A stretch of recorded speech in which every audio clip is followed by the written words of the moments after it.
नमस्कार किसान एवं पशुपालक भाइयों, स्वागत है आपका हमारी खेती हमारे पशु यूट्यूब चैनल पर।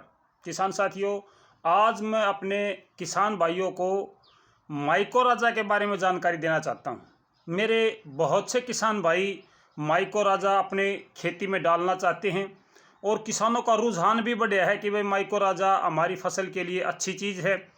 तो इसमें क्या है और कैसे ये काम करती है, क्या इसमें कोई पोषक तत्व है या कुछ और चीज़ है, पूरी की पूरी जानकारी मैं आपको इस वीडियो के माध्यम से साझा करूंगा। मुझे उम्मीद है कि मेरे किसान भाइयों को ये जानकारी अच्छी भी लगेगी और काम की जानकारी भी उनके लिए साबित होगी, मुझे ये पूरी उम्मीद है। मैं किसी भी प्रकार की कंपनी का या किसी प्रोडक्ट का प्रचार नहीं करता हूं। मेरा कंपनी से या किसी और चीज़ से कोई लेना देना नहीं है, केवल मेरे किसान भाइयों का मार्गदर्शन करना ही मेरा उद्देश्य है। तो माइकोराजा आज हम इस पर चर्चा करेंगे और किसान भाइयों को इसकी पूरी जानकारी भी देंगे।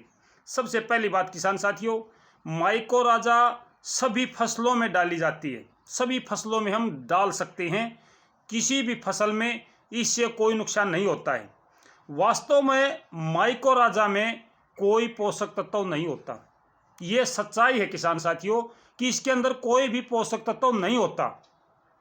आप किसान भाई ये मान के सुन के हैरान हो गए कि इसमें कोई पोषक तत्व नहीं होता तो फिर किसान गिरता क्यों है।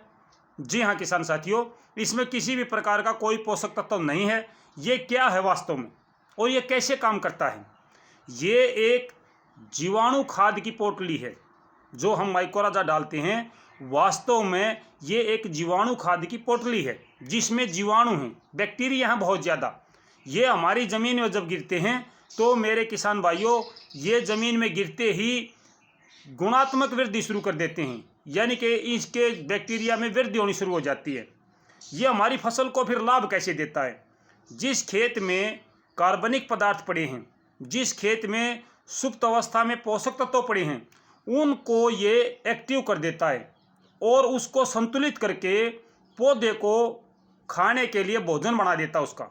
एक तरीके से आप सिंपल भाषा में समझिए, जैसे हमारी पराल हमारे खेत में पड़ी है, हमने गेहूं की बिजाई कर रखी है और पहले जो धान थे उसकी पराल अभी हमारे खेत में पड़ी है। तो ये माइकोराजा क्या करेगा कि जो पराल है उसको गला देगा, जल्दी गला देगा, क्योंकि इसके अंदर बैक्टीरिया हैं, जीवाणु हैं। ये जीवाणु जो कार्बनिक पदार्थ हैं उनको अपना भोजन बनाते हैं, उनको गलाने में मदद करते हैं, उसको जल्दी गला देंगे। फिर हमारे गेहूं की फसल को वो जो गला हुआ खाद है, जो गला हुआ धान है, उसमें से पोषक तत्व निकालने में आसानी होगी। मैंने अभी भी आपको बताया कि वास्तव में ये जीवाणु खाद है, जीवाणु खाद की पोटली है, इसमें किसी भी प्रकार का कोई पोषक तत्व नहीं है। ये जड़ों का विस्तार करती है, जड़ों को बढ़ाती है, पौधे की जड़ें हैं उनको विकसित करती है ताकि जड़ें दूर तक चली जाएं।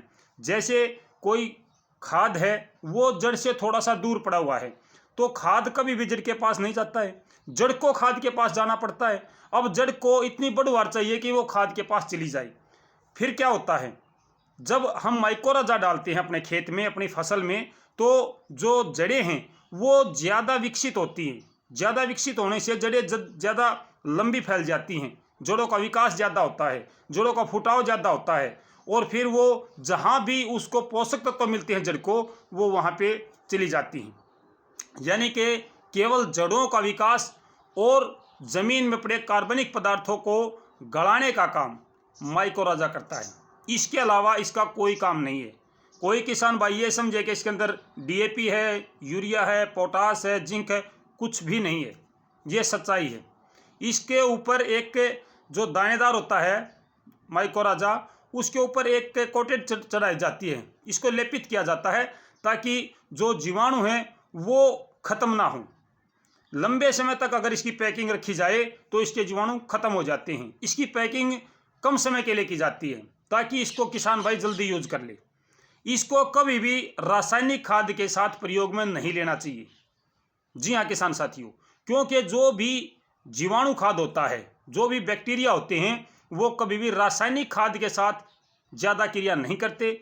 इसको जैविक खाद के साथ अगर हम डालेंगे तो और अच्छा परिणाम आएगा। अगर किसान भाई अपने घर पे इसको तैयार करना चाहते हैं तो जीवामृत, घनामृत बना के भी इसकी पूर्ति की जा सकती है। जिस प्रकार से जीवामृत है, घनामृत है, वो भी यही काम करते हैं और वही काम आपका माइकोराजा करता है। केवल कंपनी का नाम है माइकोराजा और कुछ नहीं है। तो किसान साथियों, ये थी जानकारी माइकोराजा की। इसमें किसी भी फसल में हम डाल सकते हैं। जिस खेत में हम कार्बनिक पदार्थ अच्छे पड़े हैं, गलने सड़ने लग रहे हैं, उसमें हम एनपीके के बैक्टीरिया भी डाल सकते हैं, वो भी यही काम करते हैं। जो भी जीवाणु हम डालेंगे अपने खेत में, चाहे वो आप जीवामृत डालो, घनामृत डालो, एनपीके के बैक्टीरिया डालो या फिर आप माइकोराजा डालो जो भी हम डालेंगे वो केवल जमीन में बैक्टीरिया बढ़ाने के लिए हैं, ना कि कोई पोषक तत्व हैं। तो ये बहुत ज़रूरी जानकारी मैं अपने किसान भाइयों से साझा करना चाहता था। मुझे उम्मीद है कि मेरे किसान भाइयों को ये जानकारी अच्छी लगी होगी।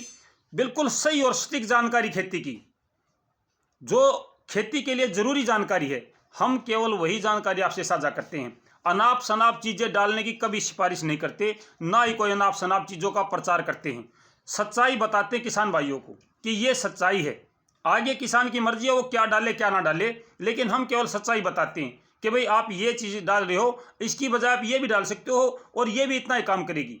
तो हम जो बताते हैं या मैं जो बताता हूँ इस यूट्यूब चैनल पर, जो हमारी खेती हमारे पशु यूट्यूब चैनल है, इस पर जो जानकारी दी जाती है वो केवल सटीक और सही जानकारी दी जाती है।